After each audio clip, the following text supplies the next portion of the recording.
मिळाल्या नव्हत्या, तर यांना तरी मिळायला पाहिजे आणि त्यांच्या माध्यमातून आपला देश समाज निर्माण झाला पाहिजे, हे इथे महत्वाचं आहे. इथे आपण 10 दिवसांमध्ये का शिकतो हा तर नंतरचा प्रश्न आहे. ते तर नाहीच मिळत, घरामध्ये, दारामध्ये, समाजामध्ये, शाळेमध्येही मिळत नाही. परंतु या 10 दिवसांमध्ये ज्या चुकीच्या गोष्टीपासून आपण दूर राहतो तेवढं जरी कॅल्क्युलेशन आपण काढलं तर मी म्हणतो हमने कुछ नाही खोया, है ना, बहुत आगे निकल गए. आज समाजामध्ये एवढी विचित्र परिस्थिती आहे. जशी इथं येताना बरेच जण बोलले, टीव्हीवर बोलले, मोबाईलवर बोलले, व्हॉट्सअपवर बोलले, फेसबुकवर सगळ्याच गोष्टी बोलले. आणि अवघ्या भाऊने सांगितलं की आपण मोबाईलमध्ये काय पाहतो.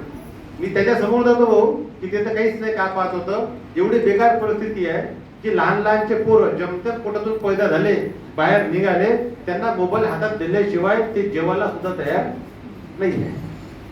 मी स्वतः डोळ्याने पाहिलेला आहे.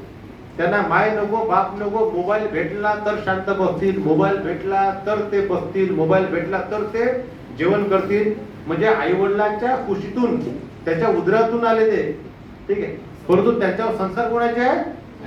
मोबाईलचे आहे, आई वडिलांचे नाही आहे. आई वडिलांच्या मनात चुपचाप बसला असता ना, त्याला चुपचाप बसण्याकरता मोबाईल द्यावा लागते. म्हणजे प्रभाव कोणाचा आहे, आई वडिलांचा आहे की मोबाईलचा आहे?